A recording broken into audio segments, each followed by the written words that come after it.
This is a new Laowa 24mm T14 Macro Periprobe lens.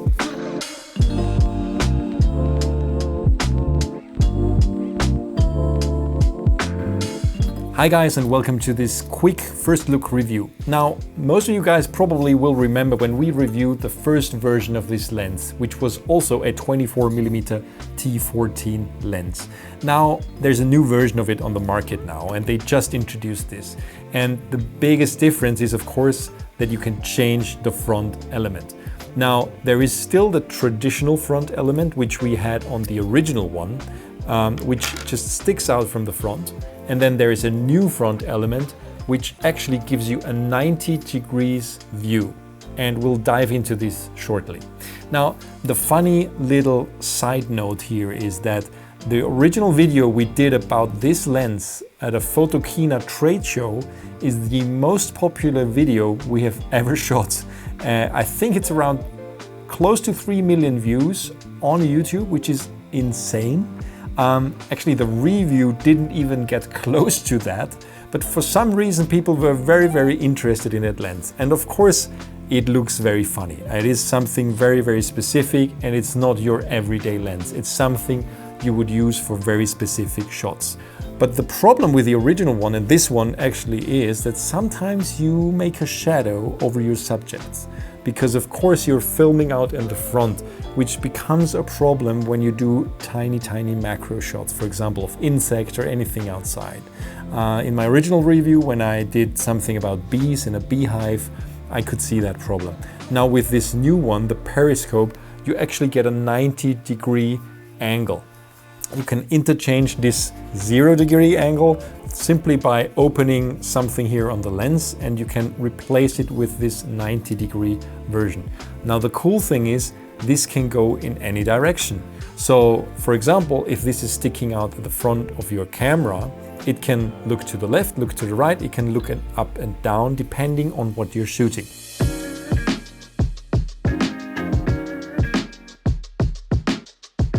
In the couple of test shots that I did, I tried filming food, for example. I did a couple of shots of food from the top, which of course is something very difficult to do with the other version, because you would have to mount the camera up high, and this way you can simply mount it like a normal camera. You just turn the lens barrel by opening here, and then you just turn it to the angle you need, and then you close it again, and it works perfectly. Now, of course, there's a couple of issues also that I came across.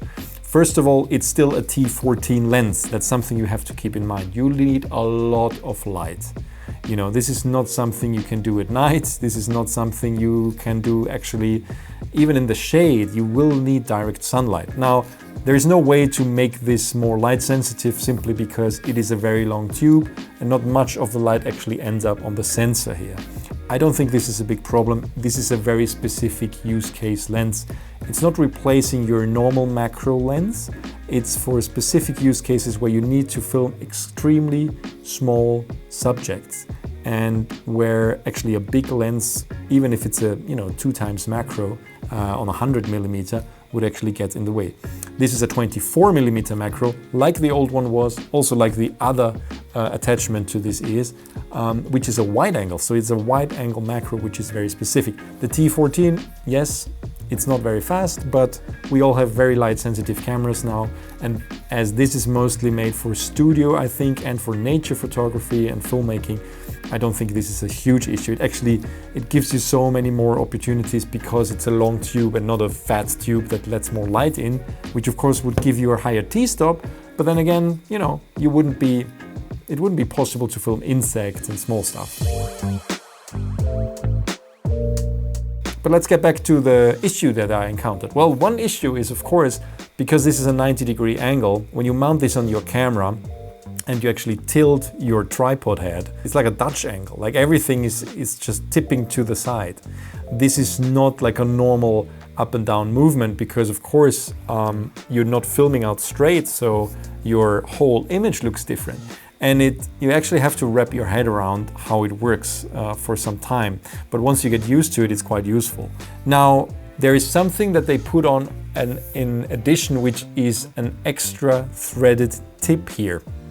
Because we're not actually filming out in the front in the 90-degree attachment, you can attach something here. And the cool thing is, I didn't actually try this, but you could attach, of course, a small light here. Now there is still a light built in.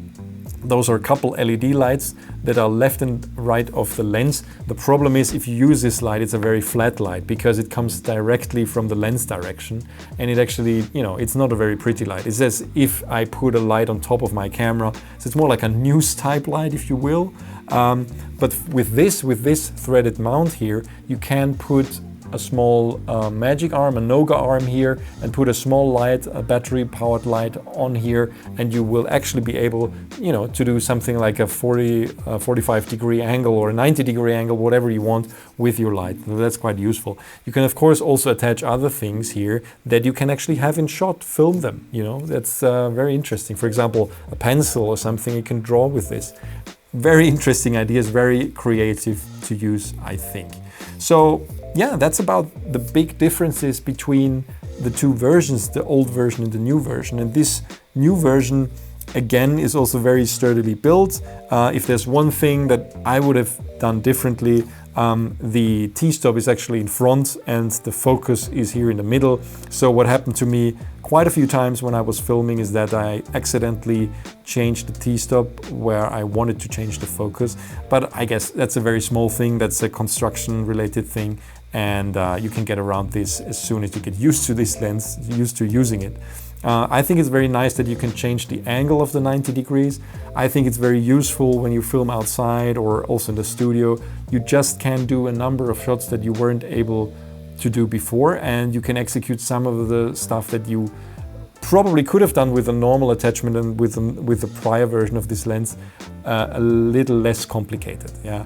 The biggest issue for me is you don't make yourself a shadow anymore when you film outside, because you can just adjust to where the sun comes from, and it gives you more versatility in terms of from which direction you actually approach your macro subjects.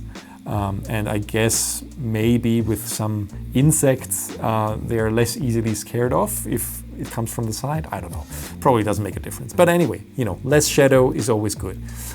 In general, yeah, the old version of the Laowa 24mm T14 Macro Probe still stays on the market, and this is the new Macro Periprobe. It's a little bit more expensive, but it gives you those two attachments. I think it's worth considering if you need to be a little bit more versatile with your shooting.